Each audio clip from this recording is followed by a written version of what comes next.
కూర్చుంటే తప్పు, నిల్చుంటే తప్పు, చదువుకుంటే తప్పు, గుళ్ళోకి వెళ్తే తప్పు, ముట్టుకుంటే తప్పు, చివరికి నీళ్లు తాగినా తప్పే. ఒకానొక సమయంలో అంటరానితనం పేరుతో అట్టడుగు వర్గాల ప్రజల పరిస్థితి ఈ విధంగా ఉండేది.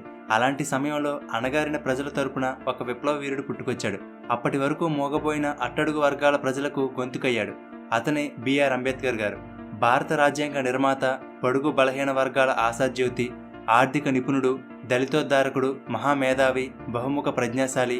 ఇలా ఆయన గురించి ఎంత చెప్పినా తక్కువే. చిన్న వయసు నుండి ఆయన ఎదుర్కొన్న అవమానాలు ఏమిటి, దేశ తలరాతతో సమానమైన రాజ్యాంగాన్ని రాసే స్థాయికి ఎలా చేరుకున్నారు, ముట్టుకోవడానికి కూడా వీలు లేదన్న వ్యక్తి దేవుడిలా కొలిచే స్థాయికి ఎలా ఎదిగారు, ఇలా ఎంతో స్ఫూర్తిని కలిగించే అంబేద్కర్ గారి జీవిత చరిత్రను ఈ వీడియోలో తెలుసుకుందాం.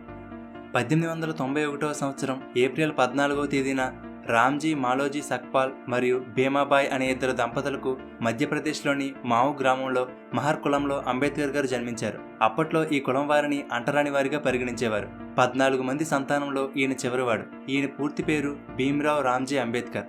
ఈయన తండ్రి బ్రిటిష్ ఆర్మీలో సుబేదార్గా పనిచేసేవారు. అంబేద్కర్ గారికి 2 సంవత్సరాల వయసు ఉన్నప్పుడు వాళ్ళ నాన్నగారు ఉద్యోగంలో పదవీ విరమణ పొందడంతో కుటుంబమంతా ముంబైకి వెళ్లి అక్కడ ఆయన వేరే చిన్న ఉద్యోగంలో చేరారు. అంబేద్కర్ గారికి 6 ఏళ్ల వయసున్నప్పుడు వాళ్ళ అమ్మగారు మరణించారు. అప్పటికే 17 మందిలో 3 కొడుకులు, 2 కుమార్తెలు మాత్రమే మిగిలారు. మిగిలిన వారంతా చనిపోయారు. దళితుడు అనే కారణంతో ఈయన చిన్న వయసు నుండే ఎన్నో అవమానాలు ఎదుర్కొన్నారు. చిన్నప్పుడు వాళ్ళ అన్నయ్యతో కలిసి వేరే ఊరికి నడిచి వెళ్తుంటే బాగా దాహం వేయడంతో దగ్గరలో ఉన్న ఒక ఇంటికి వెళ్లి తాగడానికి నీటిని అడిగితే అంబేద్కర్ గారు మహర్ కులానికి చెందినవారని తెలిసి వాళ్ళు నీళ్లు ఇవ్వకపోగా పక్కనే ఉన్న మురికి గుంటలో నీటిని తాగమని తిట్టి పంపించారు. ఇక తప్పక దాహంతోనే కొంత దూరం నడిచి వెళ్ళాక ఒక ఎద్దుల బండి కనిపించింది. అది ఎక్కి కొంత దూరం వెళ్ళాక ఆ బండివాడికి వీళ్ళు మహర్ కులానికి చెందినవారని తెలిసి వాళ్ళని తిట్టి బండి నుండి దింపేశాడు. చివరికి వాళ్ళు 2 బాడుగ ఇస్తానని బ్రతిమలాడితే అప్పటికే ఆ బండి మైల పడిపోయిందని చెప్పి వాళ్ళని ఆ బండి మీద వెళ్ళమని ఆ బండివాడు దూరంగా నడిచి వచ్చాడు. చివరికి స్కూల్లో కూడా మిగిలిన పిల్లలందరూ లోపల కూర్చుంటే అంబేద్కర్ మాత్రం తరగతి గది బయట తలుపు దగ్గర కూర్చునేవారు. ఒకసారి ఒక ఉపాధ్యాయుడు బోర్డు మీద ఒక లెక్క ఇచ్చి చేయమంటే ఎవరూ చేయలేకపోయారు. కానీ అంబేద్కర్ గారు చేయడానికి బోర్డు దగ్గరకు వెళ్తుంటే ఆ బోర్డు దగ్గరలో తమ భోజనాల క్యారేజీలు ఉన్నాయని, అవి మైల పడతాయని అంబేద్కర్ బ్లాక్ బోర్డుని ముట్టుకోవడానికి మిగిలిన పిల్లలు ఒప్పుకోలేదు. చివరికి దాహం వేస్తే కుండలోని మంచినీళ్లు కూడా తాగడానికి అనుమతి ఉండేది కాదు.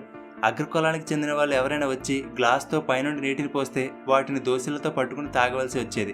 ఎక్కువగా ఆ స్కూల్లో ఉండే ప్యూన్ నీటిని పోసేవాడు. ఒకవేళ ఆ ప్యూన్ రాకపోతే ఆ రోజు నీళ్లుండేవి కాదు. అలా కొన్ని రోజులైతే ఒక చుక్క నీటిని కూడా తాగకుండా ఇంటికి వెళ్ళిపోయేవారు. ఈ విధంగా ప్రతి చోట కులం పేరుతో ఆయన వివక్షతకు గురయ్యేవారు. అయితే చదువులో మాత్రం అంబేద్కర్ ముందుండేవారు. దాంతో కృష్ణాజీ అంబేద్కర్ అనే ఒక ఉపాధ్యాయుడికి మాత్రం అంబేద్కర్ అంటే అభిమానం ఉండేది. అప్పటి వరకు అంబేద్కర్ గారి ఇంటి పేరు అంబా వాడేకర్. కానీ ఆ ఉపాధ్యాయుడు ఆ పిల్లవాడి మీద ఉన్న అభిమానంతో అంబా వాడేకర్ అనే పేరుని తీసేసి తన పేరైన అంబేద్కర్గా మార్చారు. అప్పటి నుండి ఈయన పేరు బిఆర్ అంబేద్కర్గా మారింది. అలా 1907లో ఎల్ఫిన్స్టోన్ హై స్కూల్లో మెట్రికులేషన్ పూర్తి చేశారు. ఆ కాలంలో ఒక దళితుడు మెట్రికులేషన్ పూర్తి చేయడం ఒక గొప్ప విషయమే. దాంతో ఈయనకు సన్మానం కూడా చేశారు. దానిలో భాగంగానే ఉన్నత చదువుల కోసం ఆయనకు ఆర్థికంగా సహాయం చేయడానికి కొందరు ముందుకు వచ్చారు. అయితే పై చదువులకు వెళ్లడానికి ముందే అంబేద్కర్ గారికి 15 ఏళ్ల వయసున్నప్పుడు 9 ఏళ్ల వయసున్న రమాబాయి అనే అమ్మాయితో పెళ్లి చేసేశారు. అప్పటికే బరోడా మహారాజు అయిన సాయాజీరావు గైక్వాడ్ పేద విద్యార్థులకి ఆర్థికంగా సహాయం అందిస్తున్నారని తెలుసుకున్నారు. అలా బరోడా సంస్థానం నుండి వచ్చే నెలకి 25 రూపాయల స్కాలర్షిప్తో 1912 నాటికి బొంబాయి యూనివర్సిటీ నుండి economics and political science degree పట్టా పొందారు. తర్వాత అదే బరోడా సంస్థానంలో ఉద్యోగం కూడా దక్కింది. కానీ అంబేద్కర్ గారికి ఇంకా పై చదువులు చదువుకోవాలని కోరిక మనసులో ఉండేది. దీని గురించి మహారాజ్కి చెప్తే ఆయన దానికి ఒప్పుకొని ఒక షరతు పెట్టారు. అదేంటంటే విదేశాల్లో చదువు పూర్తయి ఇండియాకి వచ్చిన తర్వాత బరోడా సంస్థానంలో 10 సంవత్సరాలు పనిచేయాలని షరతు పెట్టారు. అంబేద్కర్ గారు దానికి ఒప్పుకొని బరోడా సంస్థానం నుండి వచ్చే నెలకు 11.5 పౌండ్ల స్కాలర్షిప్తో 1913లో అమెరికాలోని కొలంబియా యూనివర్సిటీలో చేరారు. అమెరికాలో మొదటిసారిగా అంబేద్కర్ గారు స్వేచ్ఛ అంటే ఏమిటో చూశారు. ఆ కాలంలో భారతదేశంలో ఉన్నట్లుగా కుల, జాతి వివక్షత అమెరికాలో ఉండేది కాదు. అందరికీ సమానమైన గౌరవం, అవకాశాలు దక్కేవి. కొంతకాలానికి కొలంబియా యూనివర్సిటీలో పీజీ, పీహెచ్డీ పూర్తి చేశారు. ఆ తర్వాత 1916లో లండన్లోని లండన్ స్కూల్ ఆఫ్ ఎకనామిక్స్లో చేరారు. లండన్లో అంబేద్కర్ గారు ఒక్క క్షణం కూడా వేస్ట్ చేయకుండా లండన్ లైబ్రరీలో ఉండే అన్ని పుస్తకాలు చదివారు. అక్కడ ఆయన ప్రపంచంలో ఎన్నో దేశాల చరిత్రలు, గొప్ప గొప్ప వ్యక్తులు, వాళ్ళ సిద్ధాంతాల గురించి క్షుణ్ణంగా చదివేవారు. ఒకవేళ అంబేద్కర్ గారు లండన్లో ఉన్నప్పుడు ఎన్నో అంశాల మీద పుస్తకాలు కూడా రాశారు. అక్కడే ఆయనకు డాక్టరేట్ కూడా లభించింది. కానీ కొంతకాలానికి బరోడా సంస్థానం కేటాయించిన స్కాలర్షిప్ అయిపోయిందని వెంటనే బరోడా సంస్థానంలో ఉద్యోగంలో చేరమని ఉత్తరం అందింది. దాంతో 1917లో అంబేద్కర్ గారు వెనక్కి వచ్చి ఒప్పందం ప్రకారం బరోడా సంస్థానంలో రక్షణ శాఖలో ఉద్యోగంలో చేరారు. అక్కడ ఆయనకి ఒక గొప్ప అధికారిగా ఉద్యోగం దక్కింది. కానీ ఈయన నిమ్న కులస్తుడు కావడంతో ఆయన క్రింద ఉండే ఉద్యోగులు కూడా ఆయనను గౌరవించేవారు కాదు. ఏదైనా ఒక ఫైల్ ఇవ్వాలంటే దూరం నుండే ఆయన టేబుల్ మీదకి విసిరేసేవారు. చివరికి ఆయన ఉండడానికి అద్దెకు కూడా ఇల్లు ఎవరిచ్చేవారు కాదు. చేసేది లేక ఒక పార్సీల సత్రంలో ఉండేవారు. కొన్ని రోజులకి వాళ్ళకి కూడా ఈయన నిమ్న కులస్తుడని తెలిసి వాళ్ళు కూడా గెంటేశారు. చదవాలన్నా, పని చేయాలన్నా, ఉండడానికి ఇల్లు కావాలన్నా, చివరికి నీళ్లు తాగాలన్నా కూడా కులం అడ్డు వచ్చేది. మనల్ని ఎవరైనా చిన్న మాట అంటేనే పడం కదా, అలాంటిది ఇలాంటి ఘోర అవమానాలు ఎదురైతే మనం తట్టుకోగలమా? కానీ ఆయన వాటన్నిటినీ సహించారు. చివరికి తన పరిస్థితిని బరోడా మహారాజుకి చెప్పుకుని ఆయన ఏమీ చేయలేనని చెప్పడంతో ఉద్యోగానికి రాజీనామా చేసి బొంబాయి వెళ్ళిపోయారు. ఎటువంటి ఉద్యోగం లేకపోవడంతో ఆదాయం కోసం ట్యూషన్లు చెప్పడం, కంపెనీలకు సలహాలనిచ్చే ఒక చిన్న కన్సల్టింగ్ బిజినెస్ని స్టార్ట్ చేశారు. మళ్ళీ కొన్ని రోజులకి అంబేద్కర్ గారు అంటరాని వాడని తెలిసి వ్యాపారులు కూడా ఆయన దగ్గరకు రావడం మానేశారు. దాంతో ఆ కంపెనీని కూడా మూసివేశారు. చివరికి అప్పటి బొంబాయి గవర్నర్ సహాయంతో ఒక కాలేజీలో ప్రొఫెసర్గా ఉద్యోగం దక్కింది.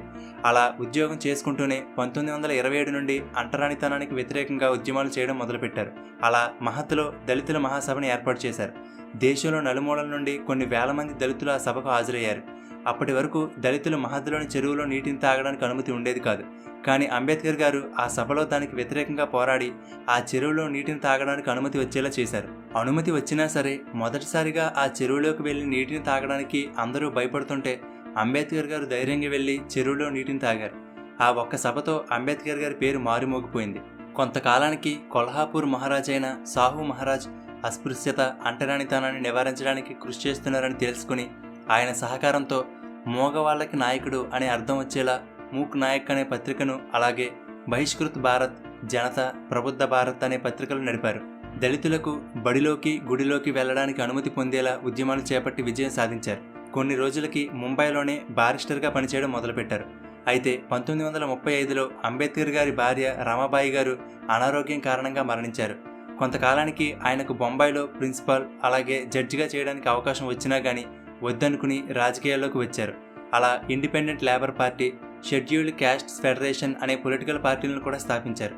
అయితే సంపద కోసమో అధికారం కోసమో పోరాటం చేయలేదు. అట్టడుగు వర్గాల స్వేచ్ఛ కోసం ఆయన పోరాడేవారు. బోధించు, సమీకరించు, పోరాడు అనే సిద్ధాంతాలతో బడుగు బలహీన వర్గాల అభివృద్ధి కోసం, కులమత భేదాలు లేని సమాజం కోసం కృషి చేశారు. అయితే స్వతంత్రం వచ్చిన తరువాత అంబేద్కర్ గారికి కేంద్ర మండలిలో మొట్టమొదటి న్యాయశాఖ మంత్రిగా పదవి వచ్చింది. అంతేకాదు భారతదేశపు రాజ్యాంగాన్ని రాసే అవకాశం అంబేద్కర్ గారికి దక్కింది. రాజ్యాంగం రాయడం అంటే మాటలు కాదు కదా, ఒక దేశ తలరాతిని రాయడమే. అయితే రాజ్యాంగాన్ని రచించడానికి నియమించిన సభ్యులలో ఒకరు రాజీనామా చేయడం, మరొకరు మరణించడం, కొంతమంది అమెరికాలో ఉండిపోవడం, మరికొంతమంది రాష్ట్ర రాజకీయాల్లో నిమగ్నులవడం, ఇలా రకరకాల కారణాల వలన భారత రాజ్యాంగం రచించే బాధ్యతంతా అంబేద్కర్ గారి మీద పడింది. దాంతో ఆయన రాత్రి పగలుని లేకుండా నిరంతరం రాజ్యాంగ రచనలో ఉండేవారు. దానివల్ల ఆయన ఆరోగ్యం దెబ్బతింది. ఆయన్ని హాస్పిటల్లో వైద్యుల పర్యవేక్షణలో ఉంచారు. ఆ సమయంలో ఆయనను చూసుకోవడానికి డాక్టర్ శారదా కబీర్ అనే బ్రాహ్మణ అమ్మాయిని నియమించారు. మెల్లగా ఆయన ఆరోగ్యం కుదుటపడిన తర్వాత 1948లో తన 56వ ఏట అంబేద్కర్ గారు శారదా కబీర్ని రెండో వివాహం చేసుకున్నారు. తర్వాత ఆవిడ సావిత్రి అంబేద్కర్గా పేరు మార్చుకున్నారు. అలా కొద్ది రోజులకి 1948లో రాజ్యాంగ రచన పూర్తి చేశారు. వివిధ రకాల భాషలు, ఆచారాలు, మతాలు ఉన్నటువంటి ఈ దేశంలో ఆయన ముందు చూపుతో రాసిన రాజ్యాంగాన్ని అనుసరించి ఇప్పుడు మన దేశం నడుస్తుంది. ఆయన కేవలం దళితుల కోసమో లేక వాళ్ళ రిజర్వేషన్ల కోసమో మాత్రమే కృషి చేయలేదు.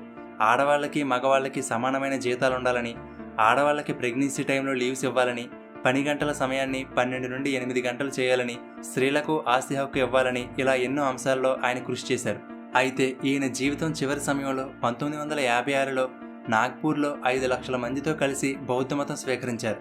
ఆ తర్వాత కొద్ది రోజులకే అనారోగ్యం కారణంగా 1956 డిసెంబర్ 6వ తేదీన అంబేద్కర్ గారు మరణించారు. ఆయన మరణించినా కానీ ఆయన కృషి ఇప్పటికీ ఎంతోమంది జీవితాల్లో వెలుగును నింపుతుంది. ఒకవేళ ఆయన పూనుకుని ఉండకపోతే ఈనాటికి బడుగు బలహీన వర్గాల జీవితాలు ఇంకా అలాగే ఉండిపోయేవేమో. అందుకే ఈయన చేసిన సేవలకు గాను 1990లో భారత ప్రభుత్వం భారతదేశపు అత్యున్నత పురస్కారమైన భారతరత్న అవార్డునిచ్చింది. కొలంబియా యూనివర్సిటీ ప్రపంచంలోనే టాప్ 100 స్కాలర్స్ లిస్ట్ని ప్రకటిస్తే దానిలో మొదటి పేరు అంబేద్కర్ గారిదే ఉంది. ఎందుకంటే BA, MA, MSc, DSc, PhD LLD, delete, barrister ఇలా ఎన్నో డిగ్రీలను ఆయన సాధించారు. ఒక వ్యక్తి తన జీవితకాలంలో ఇన్ని డిగ్రీలు పొందడం అంటే మాటలు కాదు. ఈయనకు Hindi, Pali, Sanskrit, English, French, German, Marathi, Persian, Gujarati ఇలా 9 భాషల్లో నైపుణ్యం ఉంది. కేవలం ఈయన రాజ్యాంగ నిర్మాత మాత్రమే కాదు, philosopher, anthropologist, historian, speaker, writer, economist, scholar, editor ఇలా ఒకే వ్యక్తిలో ఎన్నో ప్రతిభలు, నైపుణ్యాలు ఉండేవి. అంతేకాదు ప్రపంచంలో ఎక్కువ విగ్రహాలు ఉన్న నాయకుడు కూడా అంబేద్కర్ గారే. 2012లో ద గ్రేటెస్ట్ ఇండియన్ ఎవరు అనే పోలింగ్ జరిగితే మొదటి స్థానంలో అంబేద్కర్ గారే ఉన్నారు. దీనిని బట్టి ఆయన సమాజంలో ఎంత ప్రభావం తీసుకువచ్చారో అర్థం చేసుకోవచ్చు. ఒకప్పుడు ఆయన పడిన కష్టాలు ఎవరూ పడకూడదనుకున్నారు. అందుకే తన జీవితాన్నంతా అణగారిన వర్గాల అభ్యున్నతికి, వాళ్ళకి స్వేచ్ఛను అందించడానికి అంకితం చేశారు. కేవలం ఈయన వల్లనే అట్టడుగు వర్గాల వాళ్ళకి ఇప్పుడు అన్ని రంగాలలో సమానంగా అవకాశాలు అందుతున్నాయి. అందుకే ఇప్పటికీ ఎప్పటికీ ఆయన చాలామందికి దేవుడితో సమానం.